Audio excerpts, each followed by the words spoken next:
There's been a lot of talk in the media recently about Kanye West and anti-Semitism. And I want to talk about the Jewish comment.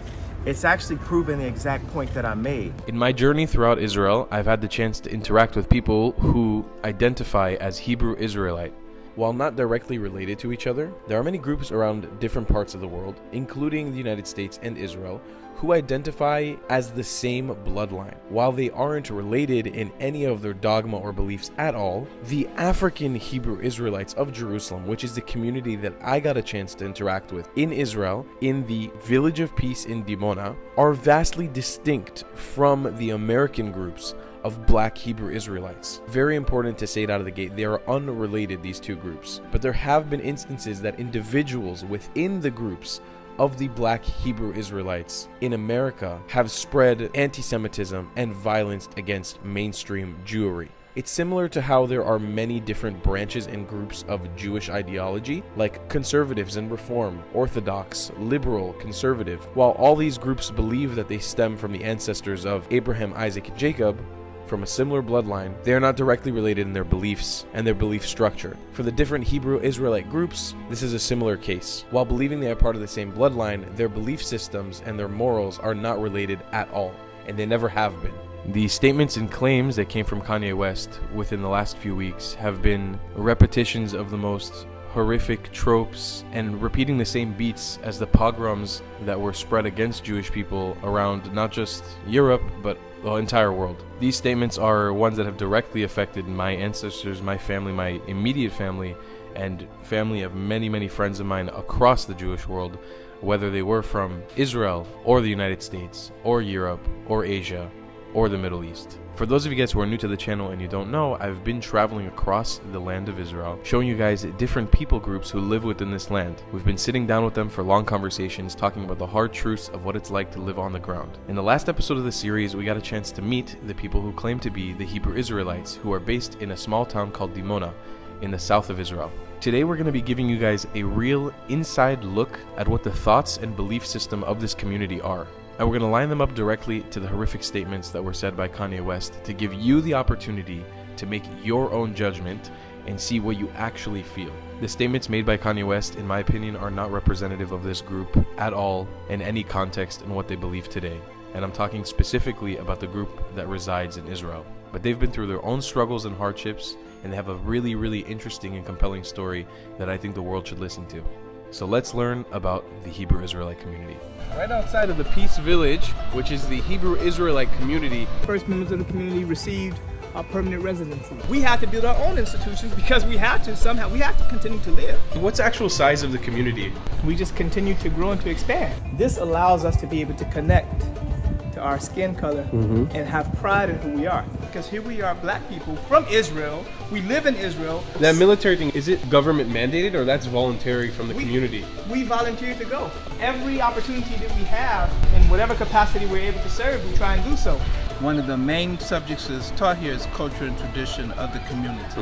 If you had to speak for the community or generalize, what are your thoughts on the Israeli-Palestinian conflict? It's not just about land, it's not just about territory, it's way beyond that. But at the end of the day, we're actually family. We both want to live in peace. We are not enemies. Amen to that. Family doesn't mean that you have to be from the same bloodline all the Right, time. that's true.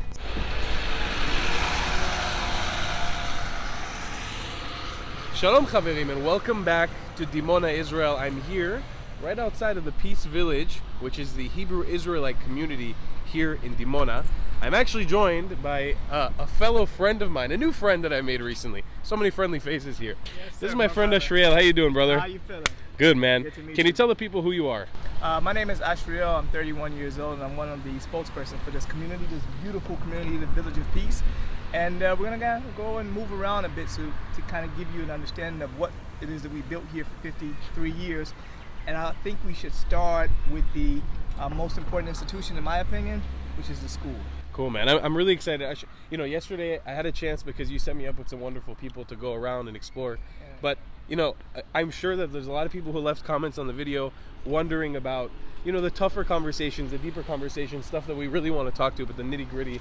And that is what Ashriel is here for. He's going to give us a deeper insight on some of the hardships, the more serious aspects of this life. But we're going to start right here with the school. The school is actually called Achva, and this is Ben Ami, right? Ben Ami. Yeah. is this was in 2003 when the first members of the community received permanent residency. Abraham Fawaz, who was then the Minister of Interior, he ordered the Ministry of Interior to provide permanent residency to the entire community. Wow. Which obviously didn't happen. So that's part of those hardships that we're actually going to discuss, because a lot of the decisions that were passed down by the government officials over the last 53 years, they just was not implemented. And we have a theory on the reason why they weren't implemented, and that's what we'll get into. Mm-hmm. Yeah, I mean, this is the video to talk about this stuff. I haven't seen many people sharing this platform of like hardships of this community too much, and I'd love to get into it. I'd love to understand it. It's not really just about the hardships like that, but it's more about the challenges that we faced, that brought us to the point that we are now.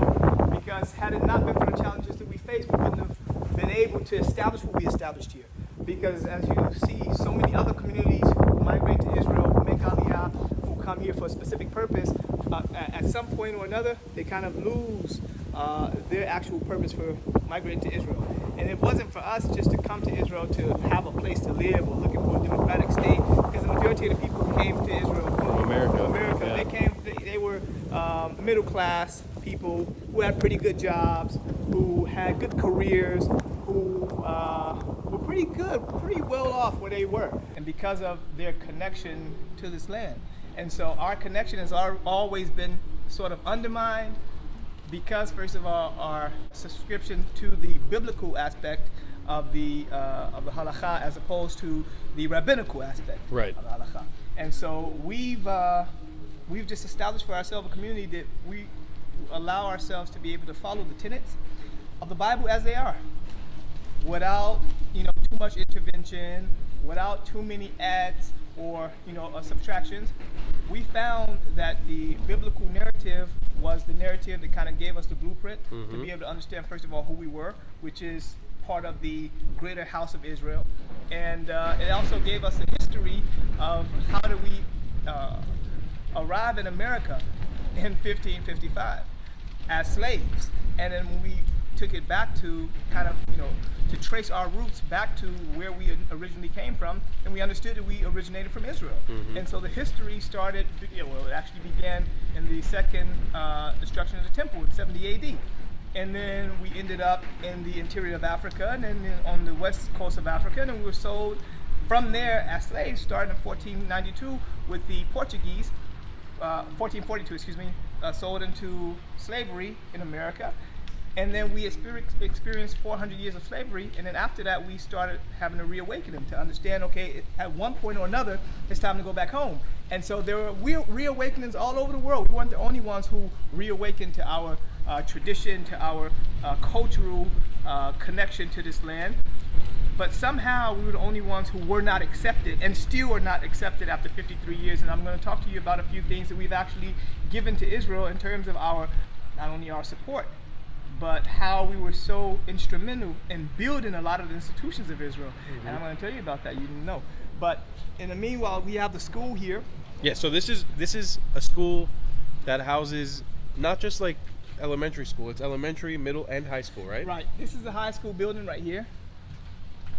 Okay. This side is the elementary school.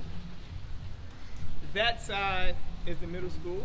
Oh, this side right here? That's middle school. This side is the middle school. This side is the elementary school, and this is the high school.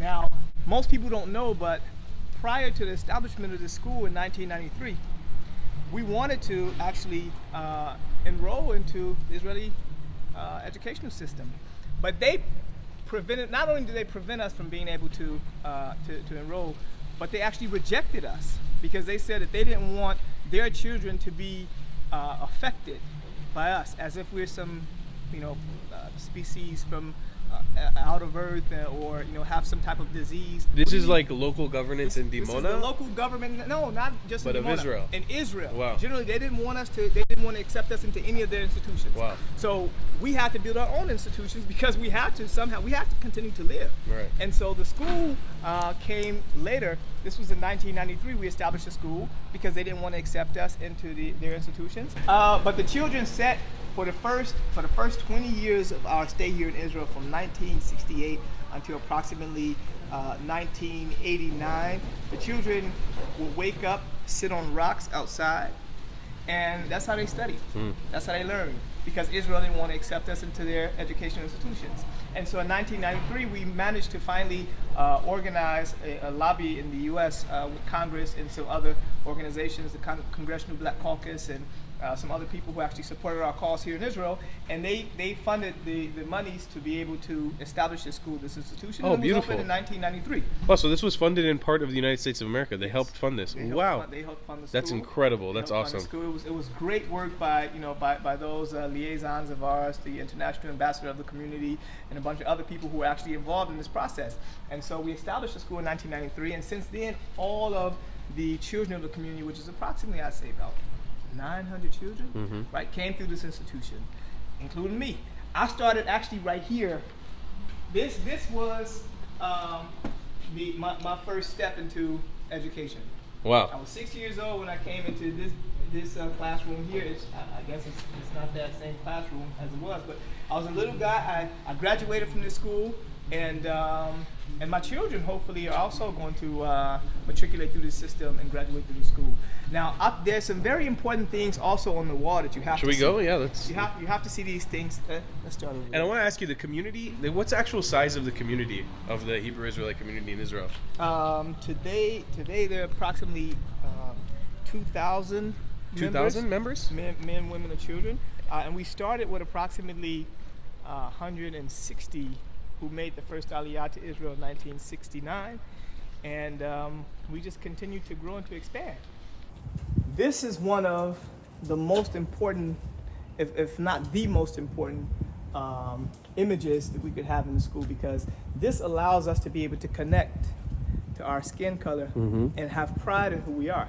Because in Israel, the kind of racism and discrimination that we experience, sometimes that could cause the children also to be a little less confident in who they are and not feel that they're accepted in the greater society. So starting at such a young age by allowing the children to be able to connect to images who look like them, and it gives them another sense of pride when they go out of the community as well. And so it's not a matter of race, right? It's not a matter of race, but we know that you won't find these kind of images anywhere else, right? You won't find these in other types of schools. Also, we have other images here as well, right? The Bill Gates and the Steve Jobs and Tim Brett and all of those people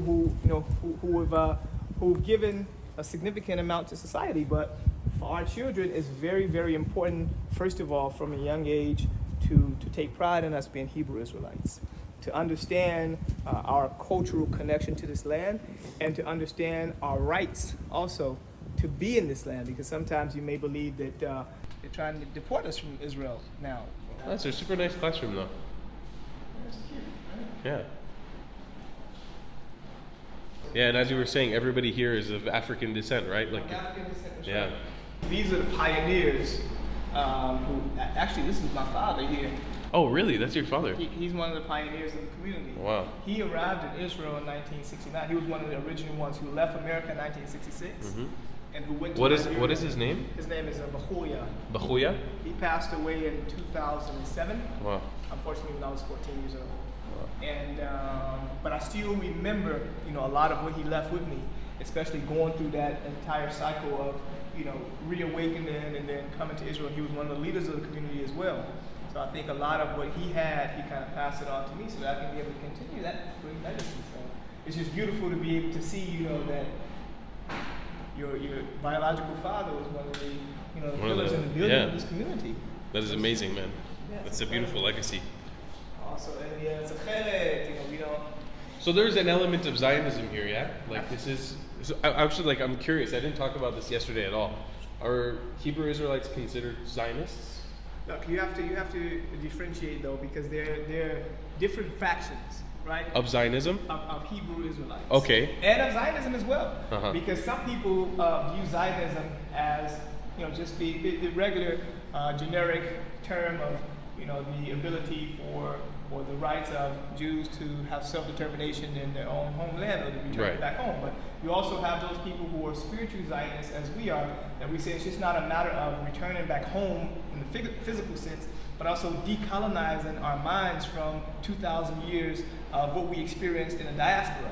And so coming back to Israel is just not a physical return back to Israel, but we want to just bring everything from the diaspora back to Israel. So what do we do with that? It's a physical it's a mental and spiritual decolonization and return back to who we are. So we have the map of Israel, absolutely, and we have the Megillat Atzmaut, and we have the the flag, and we have the Declaration of Independence, and we have all of these things, and we have the Tikvah, because we see ourselves as an intricate part of all of this.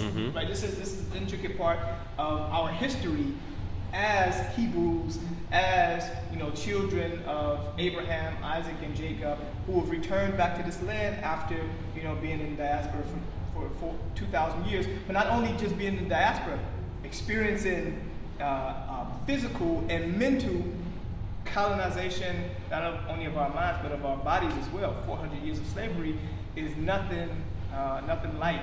That's 400 years of downtrodden and beating you down, and everything that we experience to just kind of strip us from our identity as Hebrews, and to cause us, as it says in the Bible, to forget the name of Israel and to erase it out of existence. So we see that this is a significant part of our development and our return back to Israel. Unfortunately, even though we submit to this, Israel doesn't see us as part of the greater Israeli house of Israel. And to clarify for people who are watching this who are not 100% clear, not Israeli, don't speak Hebrew, this right here, it says En li eretz acheret, which means I have no other land. This is a tikvah, the national anthem. This is a picture of like the declaration of Israel as a country. This is a map of Israel that really only negates the Gaza Strip. Well, I'm sure this read, but this is showing the entire West Bank as territory of Israel, this is a very fundamental, like, Jewish Israelite way of declaring Israel as a state. And the Megillat Atzmaut, which is Declaration of Independence, like, this is very much showing love, and it's even got the seal of Israel. This is very much showing love to the modern state of Israel. So, I mean, hearing you say that the country outright rejects or attempts to reject, it's very disappointing in a lot of ways. It's very unfortunate as well, because even when we arrived in Israel in 1969, we said that we were coming back to return back home just like everybody else who Right. returned back home. So you had Polish Jews, and you had those who returned back from Germany, and you had those who came from Morocco, and you had those who came from Yemen. Okay, so you have those who are coming back from America from 400 years of slavery as well. So what is the issue with us coming back home? And initially we were accepted. The first members of the community were given full citizenship, but then in 1970, when they changed the law of return and said that only those who could prove that they're a Jew according to what the definition of a Jew is, that means that your mother either has to be a Jew or you have to be converted and not holding a different religion, then they just automatically wrote us out of the history book, and we weren't able to prove and to show what they were requesting. And so as a result of that, they just said, okay, you guys are not part of this whole family, so you have to go. And so our political fight didn't actually start now. It started in the 1970s. Wow, so it's been a while. So it's been a long while. It's been a long while. And, we're talking 2022. Usually after so long and after you've given so much, I'll give you a few examples, right? In 1975, there was the Resolution 3379 that compared Zionism to racism, or said Zionism was racism, right? Israel didn't send any representatives to represent Israel in the UN at that point. But you know who did represent Israel? We did. Members of our community went to the UN to represent Israel in saying that Israel is not a racist state, and that Zionism is the right of us to be able to return back home. Okay? Whoever you are, black, white, as long as you're part of the house of Israel, you have the right to be able to return home. In 2001, for example, right, you had the Durban conference in South Africa, that at one point or another they were supposed to be talking about human rights and things of that nature, but then they started attacking Israel. And we were there again to represent Israel as those who were saying, no, what you're saying is absolutely incorrect, because here we are, black people from Israel, we live in Israel, and we're the ones who are able to give you a different account on who an Israeli is, or who is part of the house of Israel. Also, we serve in the military. 100% induction into the military. That there is no other community in Israel who 100% of their children who finish high school is inducted into the military. And we do that not because we're looking for something in return. We do that because we actually feel, you know, the necessity to go and to represent like And everybody else. That military thing is important. Is it government mandated or that's voluntary from the community? We volunteered to go. 100%. 100%. Wow. We volunteered to go. Wow. They didn't, as a matter of fact, not only we volunteered to go, they didn't want us because they said, no, we will not induct anyone who does not have Israeli citizenship. Members of the community went in front of the Kiryat and laid on the ground in front of the Kiryat for days and said, we're not leaving. Well, it wasn't me because I was a young guy. You know? Yeah. But they said they weren't leaving until we are able to serve like everybody else.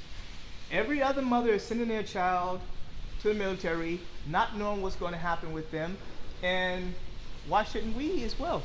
Every other child is going to protect this country, protect the citizens, so we also have an obligation to do so as well.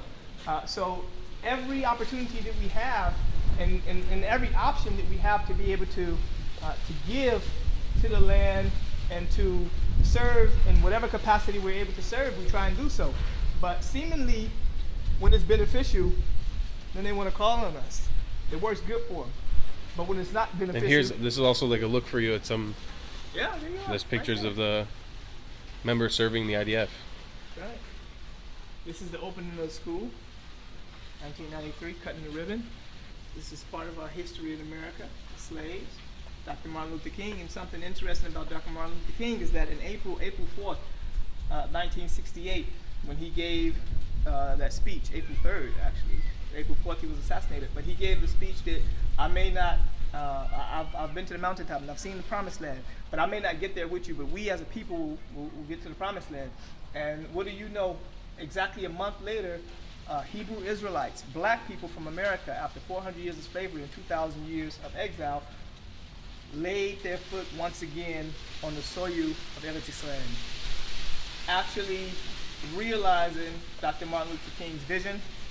And now you have an entire community who we don't consider ourselves as African Americans, because African American doesn't really give you any type of connection to a specific, what kind of identity is that you're connected to two different landmass. But we're Hebrews. And Hebrew means that we are descendants of Abraham, who was the first Hebrew. We're descendants as Israelites, we're descendants of Jacob, whose name was changed into Israel, and the 12 tribes of Israel. And so our tribal connection is to Judah. So we are Jews in that sense. So we're African, Hebrew, Israelites, Judeans that we're returning back to this land. So that's how we identify ourselves, not as Americans, Afro-Americans, African-Americans. Has no relevance to us at all.